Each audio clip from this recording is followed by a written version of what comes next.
नमस्कार दोस्तों, आज हम लोग पढ़ेंगे ईवीएस एनसीईआरटी की। आज क्लास 4th का पिछली वीडियो में हम लोग पढ़ चुके हैं 1 से 3 तक। आज पार्ट 4 हम लोग पढ़ेंगे।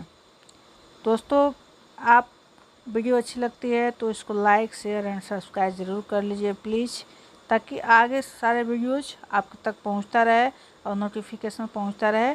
और आप ये सीटेट के लिए बहुत ही अच्छी एनसीईआरटी, यहाँ से पर्यावरण में सीटेट से बहुत सारे क्वेश्चंस आते हैं और ये देखना ज़रूरी होता है।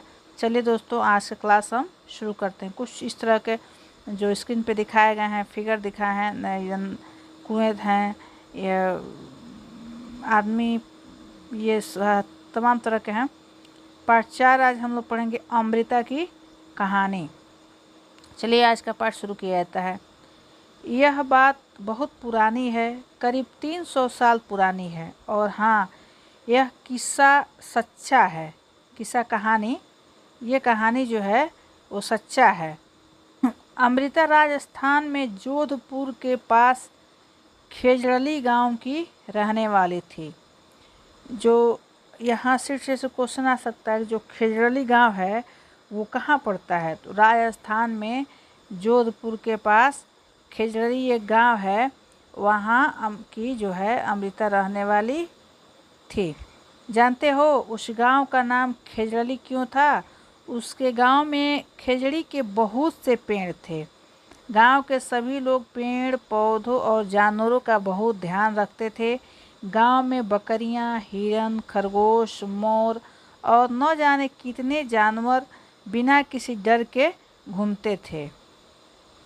गांव वालों को बुजुर्गों की कई बातें आज भी याद थी। उनका कहना था कि अगर पेड़ हैं तो हम हैं, पेड़ और जानवर हमारे बिना रह सकते हैं पर हम उनके बिना नहीं रह सकते हैं। देखिए कितनी अच्छी बात यहाँ बताया गया है कि पेड़ और जानवर हमारे बिना रह सकते हैं पर हम उनके बिना नहीं। पेड़ के बिना हम कभी नहीं रह सकते हैं, जानवर के बिना कभी नहीं रह सकते हैं। गाय, भैंस, तमाम तरह के पालतू पशुएं हैं जिनके बिना हम एकदम नहीं रह सकते, हमारा काम नहीं चलेगा। पेड़ ना हो तो हमारा जीवन ही नहीं रह पाएगा। तो इसलिए बहुत ही अच्छा यहाँ बताया गया है कि पेड़ और जानवर तो रह सकते हैं लेकिन हम उनके बिना नहीं रह सकते हैं। नीचे अध्यापक के लिए कुछ वाक्य दिया है। बच्चों को भारत के नक्शे में राजस्थान ढूंढने के लिए प्रेरित करें। देखिए यहाँ पे जो है वो बच्चों को नक्शा जो है, नक्शा बनाने के लिए प्रेरित करना चाहिए, दिखाना चाहिए। और इसमें राजस्थान कहाँ है नक्शे में, ये चीज़ ज़रूर दिखाना चाहिए। चलिए आगे बढ़ते हैं। यहाँ देखिए कुछ चित्र दिए हुए हैं, पेड़ पौधे, ये उसके बाद से यहाँ कुछ छोटे छोटे पौधे भी हैं। यहाँ कुछ जानवर देखिए हैं, बहुत सारे हैं। ये अमृता के दोस्त। अमृता सुबह सुबह उठकर अपने सारे दोस्त पेड़ों से खुशी से मिलती थी। अमृता के लिए रोज़ उनमें से एक पेड़ उस दिन के लिए खास होता था। वह उस पेड़ से लिपटकर उसके कान में धीरे से कहती, दोस्त तुम सुंदर और ताकतवर हो, तुम ही हो जो हम सबका ध्यान रखते हो, इसके लिए धन्यवाद। मैं तुमसे बहुत प्यार करती हूँ, अब अपनी शक्ति मुझे भी दे दो। अमृता सुबह सुबह उठकर अपने सारे दोस्त, जो अमृता थी उसके जो दोस्त थे, वो मतलब दोस्त पेड़ों से खुशी मिलती थी, इसलिए रोज़ उनमें एक दिन के लिए खास होता था। वो पेड़ से दोस्ती करती थी और कहती थी कि आप ही हमारे लिए सब कुछ। सही भी है, इंसान के लिए पेड़ ही सब कुछ है। अमृता की तरह गांव के दूसरे बच्चों की भी पेड़ों से दोस्ती थी। वे घंटों पेड़ों की छाया में खेलते थे। क्या तुम्हारे, देखिए ये बच्चों से डिस्कशन करता है, क्या तुम्हारे घर के आसपास किसी मैदान या स्कूल के रास्ते में कोई ऐसी जगह है जहाँ पेड़ लगाए गए हैं? इस पे बच्चों का प्रतिक्रिया आएगा। क्या तुम्हारे घर के आसपास किसी मैदान या स्कूल के रास्ते में कोई ऐसी जगह है जहाँ पेड़ लगाए गए हैं? उन्हें वहाँ क्यों लगाया गया? तो बच्चे सब देंगे तो पूछा जाएगा कि क्यों लगा। मान लीजिए हमारे दरवाजे पे, आपके दरवाजे पे, बच्चों के दरवाजे पे पेड़ लगाया गया, तो आखिर क्यों लगाया गया, ये बच्चों से पूछा जाएगा। बच्चे यहाँ अपना राय व्यक्त करेंगे। चलिए आगे बढ़ते हैं। अमृता की कहानी, इसमें बहुत क्वेश्चन है। क्या तुमने किसी की को उनकी देखभाल करते देखा है? यहाँ सीटेट के लिए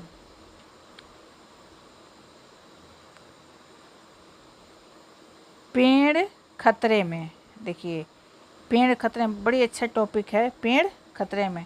समय बीतता गया, अमृता बड़ी हो गई। एक दिन वह अपने पेड़ों से मिल रही थी, तभी उसने देखा कि गांव के कुछ अनजान लोग कुल्हाड़ी लेकर खड़े हैं।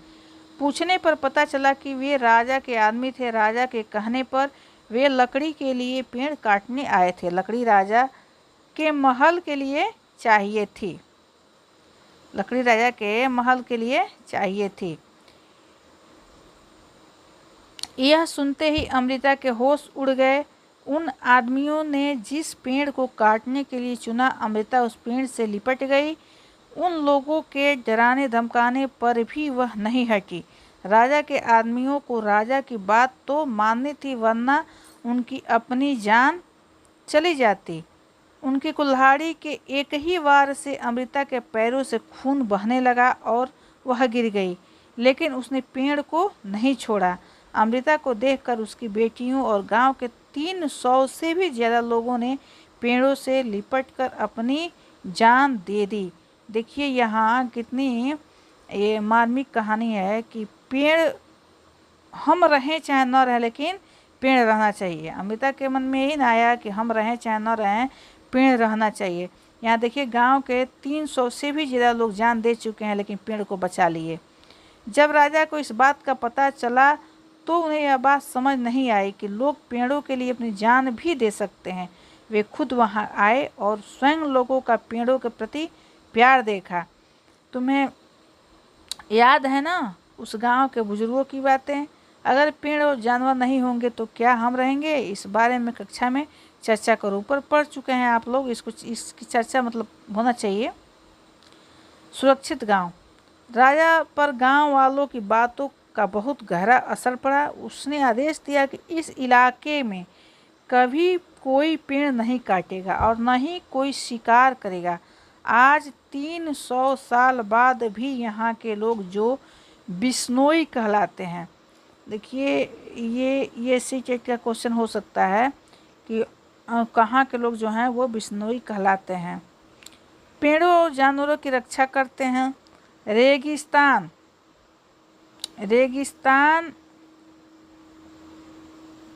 में होते हुए भी इलाका आज भी हरा भरा है। जानवर बिना किसी डर के इधर उधर घूमते हैं।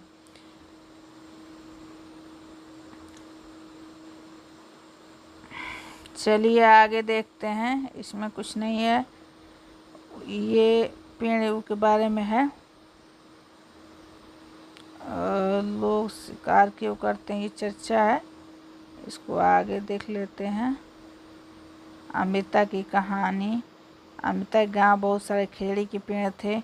खेजड़ी जो है वो कहाँ की प्रसिद्ध है? राजस्थान की। यहाँ से क्वेश्चन आया जाता है, जो है खेजड़ी है ये राजस्थान के हैं पेड़। यहाँ इसी टेट में क्वेश्चन पूछा गया है, कई बार यहाँ से क्वेश्चन आया है।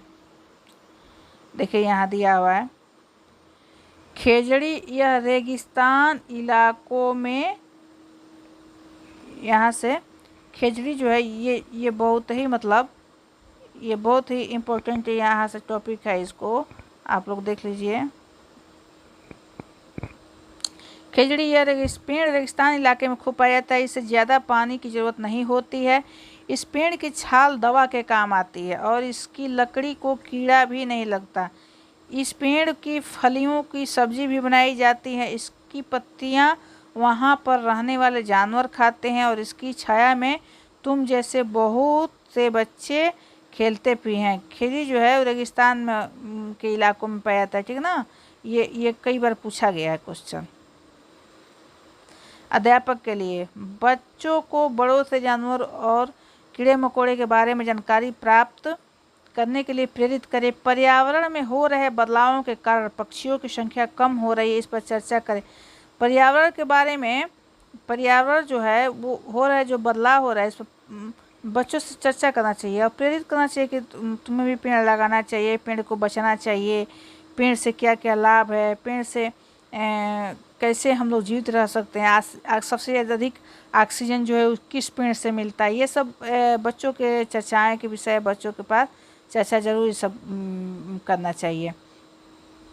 चलिए आज का ये जो है चैप्टर समाप्त होता है। अगला चैप्टर हम लोग देखते हैं। अगले चैप्टर में क्या है इसको हम लोग पढ़ेंगे। तो क्लास वीडियो में बने रहिए। वीडियो लंबा हो सकता है लेकिन अगर जाने पर जानकारी नहीं मिल पाएगी, अगली क्लास को हम शुरू करते हैं। तो अगला चैप्टर हम लोगों का हो जाएगा क्लास पार्ट 5 अनीता की मधुमक्खियाँ। चलिए आइए शुरू करते हैं पार्ट 5। मेरा नाम अनीता कुशवाहा है। मैं मुजफ्फरपुर ज़िले के बोचाहा गांव में रहती हूं, जो बिहार में है। मेरे घर में माँ, पिताजी और 2 छोटे भाई हैं। मैं कॉलेज में पढ़ती हूं और स्कूल के बच्चों को पढ़ाती हूं। मैं मधुमक्खी पालने का काम भी करती हूं। इतना सब कर पाना मेरे लिए आसान नहीं था। जब मैं छोटी थी तब मैं दिन भर बकरियां चराती थी। मेरा भी स्कूल जाने का मन करता था, पर माँ पिताजी को लड़कियों का स्कूल जाना पसंद नहीं था। देखिए पहले जो है बहुत जगह पे लड़कियों को स्कूल नहीं जाने लोग देते थे, गार्जियन सब नहीं जाने देते थे कि स्कूल लड़कियां नहीं जाएंगी, लड़कियां नहीं पढ़ेंगी, ये है भेदभाव लोग समझते थे। लेकिन आजकल ऐसा कुछ नहीं है। आज का जैसे लड़की वैसे लड़का, मतलब लैंगिक जो समानता है, लैंगिक भेदभाव है कि लड़की है तो ये नहीं करेगी, लड़का है तो ये नहीं करेगी। आज के जनरेशन में सारी चीज़ समाप्त हो चुकी है। लड़का हो चाहे लड़की हो, वो बराबर काम करेगा। यह एक सच्ची कहानी है। अनीता कुशवाहा एक चमकता सितारा गर्ल स्टार है। चमकते सितारे उन साधारण लड़कियों की असाधारण कहानियां हैं जिन्होंने स्कूल जाकर अपनी ज़िंदगी बदल दी। बच्चों से किताब के अंतिम पृष्ठ पर दिए गए भारत के नक्शे में बिहार ढूंढने को कहें। ये जो है बच्चे से प्रेरित करवा करके नक्शा यहाँ दिखा करके बच्चों से कहा जाएगा, देखिए जो ये लड़की है अनीता, ये पढ़ के कितना आगे हुई है कि लड़कियों को यहाँ प्रेरित होने का मतलब मौका मिलेगा। अनीता की मधुमक्खियाँ। स्कूल जाना एक सपना। एक दिन मैंने स्कूल के अंदर झांक कर देख ही लिया। बच्चों को देखकर मैं अपने आप को रोक नहीं पाई और बच्चों की कतार में पीछे जाकर चुपचाप बैठ गई। मुझे बहुत अच्छा लगा। घर जाते ही मैंने हिम्मत करके माँ पिताजी को स्कूल के बारे में बताया। उन्होंने मुझे स्कूल जाने के लिए बिल्कुल मना कर दिया। उस दिन मैं बहुत रोई। देखिए अनीता जो हैं वो छुप करके माँ पिताजी से और स्कूल जा रही है। उसके अंदर एक ललक है, लालसा है, उसके अंदर एक चाह है कि नहीं मैं पढ़ूंगी, मैं आगे बढ़ूंगी। तो वो छुप के स्कूल जा रही है और घर जाके अपने माँ पापा से हिम्मत जुटा रही है, स्कूल के बारे में बता रही है। और स्कूल के जाने के लिए फिर उनको मना कर दिया जा रहा है तो वो खूब रो रही है, बहुत रो रही है कि नहीं मुझको पढ़ना है, मुझे स्कूल जाना है। अपने माँ पिताजी को मनाने में लगी हुई है। चलिए आगे देखते हैं क्या है इस कहानी में। मेरे गांव की एक टीचर ने माँ पिताजी को समझाया कि पढ़ाई करना कितना ज़रूरी है। उन्होंने बताया कि 8वीं कक्षा तक की पढ़ाई पर कोई खर्च भी नहीं होता है। पढ़ना तो सब बच्चों का अधिकार है। देखिए यहाँ के जो टीचर हैं कितने अच्छे टीचर हैं। वो बोल रहे हैं कि पढ़ना तो सबका अधिकार है। मुझे पता नहीं कैसे पर माँ पिताजी मान गए। देखिए अंततोगत्वा जिद होती है तो वहाँ सपना साकार होता है। उनके पिताजी माताजी मान गए। मैंने स्कूल जाना शुरू कर दिया। स्कूल में मैं पहुंच ज़्यादा नंबर तो नहीं लाती थी पर टीचर से सवाल पूछती थी। हिसाब लगाओ कि स्कूल की सभी चीज़ों पर एक साल में तुम्हारा कितना खर्चा होता है। यहाँ लेखा जोखा अपना ब्यौरा कि खर्च बच्चों के लिए कहेंगे तो इससे बहुत सारे यहाँ पे मन में सवाल आएंगे बच्चों के। ये एक जोड़ का भी यहाँ वो होगा। चलिए आगे देखते हैं इसमें क्या है। ये इसमें सवाल जोड़ घटाना का भी कुछ जानकारी हासिल कर लेंगे। इस साल कितने रुपए के स्कूल में कापी लगी, कितने पैसे का पेन लगा, कितने रुपये आने जाने में खर्च लगा या कितने फीस लगा, ये सब लिख के ये अपना बच्चे ब्यौरा बनाएंगे, वो सब डाटा बनाएंगे। ये सभी उन सब बच्चों को आ जाएगा। चलिए आगे देखते हैं क्या है स्कूल में क्या होता है। देखते ही देखते 5 साल बीत गए। मैंने 5वीं कक्षा पास कर ली। मुझे पता चला कि 6ठी कक्षा से खर्चा बढ़ जाएगा। माँ पिताजी ने कहा कि स्कूल छोड़ दो, पर मैं आगे पढ़ना चाहती थी। मैंने हल ढूंढ ही लिया। मैं अपने से छोटे बच्चों को पढ़ाने लगी। उससे मुझे जो पैसे मिलते थे उनसे मैं अपनी आगे की पढ़ाई कर पाई। देखिए इस अनीता जो है, इसके अंदर चाह है, इसके अंदर जिद है। तो इन्होंने अपना समस्या का समाधान किया, ढूंढा कैसे होगा, और इन्होंने छोटे बच्चों को पढ़ाना शुरू कर दिया और पढ़ाते पढ़ाते अपने पढ़ाई भी करने लगे। मुझे याद है कि गांव में कुछ बड़े लड़के भी बच्चों को पढ़ाते थे। उन्हें मेरा बच्चों को पढ़ाना पसंद नहीं आया। उन्होंने मेरे पास आने वाले बच्चों को डराया धमकाया शुरू कर दिया। 2 बच्चों को छोड़कर सबने आना बंद कर दिया। कुछ दिन बाद बाकी बच्चे भी लौट आए, क्योंकि मैं उन्हें प्यार से पढ़ाती थी। कुछ लोगों ने मना किया नहीं जाना है, लेकिन जब ये अच्छा पढ़ाती थी, ये सबको बढ़िया से करती थी, तो सारे बच्चे आना शुरू कर दिए।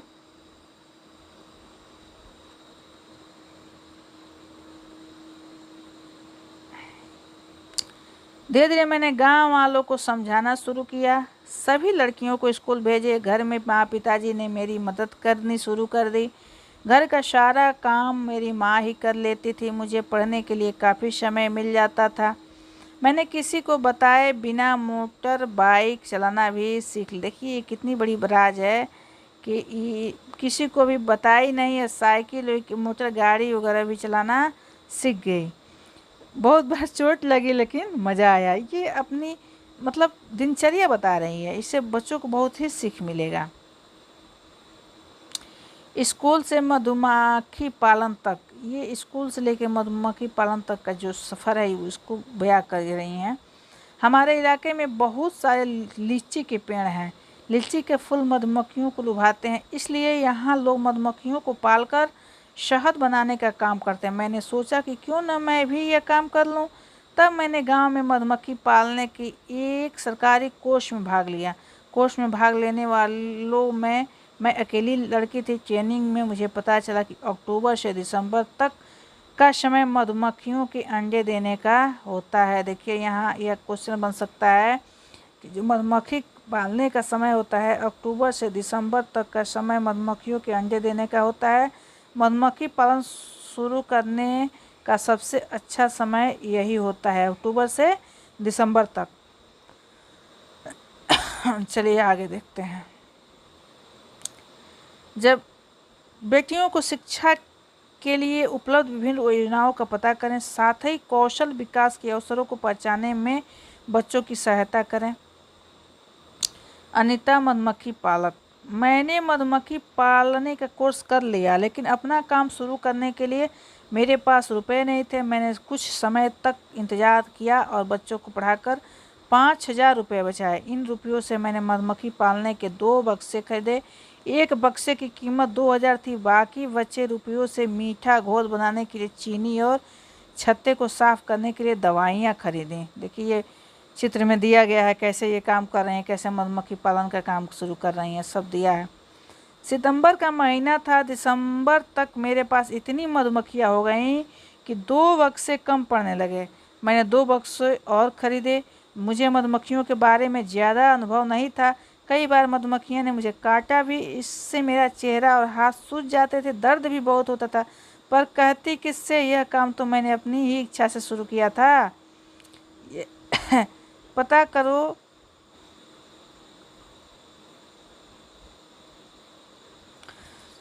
चलिए बच्चों से ये करना चाहिए, पता करो तुम्हारे आसपास के इलाके में मधुमक्खी के काटने पर क्या लगाते हैं। मधुमक्खी का चित्र कापी में बनाओ, उसमें रंग भी भरो। यहाँ से कुछ नहीं आने वाला है, आगे चलते हैं।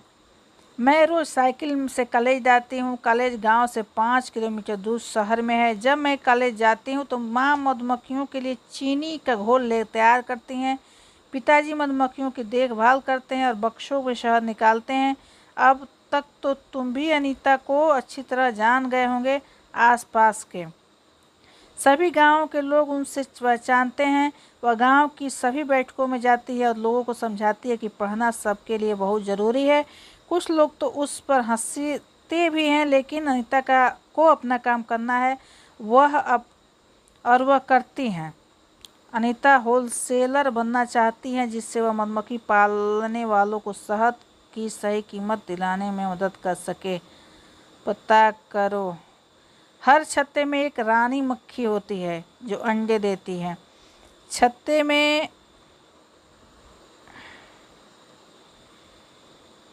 कुछ नर मक्खी भी होते हैं। छत्ते में बहुत सारी काम करने की वाली मक्खियाँ भी होती हैं। ये दिन भर काम करती हैं। शहद के लिए फूलों का रस ढूंढती है। जब किसी मक्खी को रस मिल जाता है तो वह एक तरह का नाच करती हैं। उसे दूसरी मक्खियों को पता चल जाता है कि रस कहाँ है। वे रस से शहद बनाती हैं। छत्ता बनाने का काम भी इन्हीं का होता है और बच्चों को पालना भी। ये न हो तो न छत्ता बनने और न ही शहद इकट्ठा हो। शहद के बिना छत्ते की सारी मधुमक्खियाँ भूखी ही रह जाती हैं। नर मक्खी छत्ते के लिए बहुत खास काम नहीं करते। मधुमक्खी के अलावा और कौन कौन से कीड़े हैं जो समूह में रहते हैं, यह क्वेश्चन बन सकता है।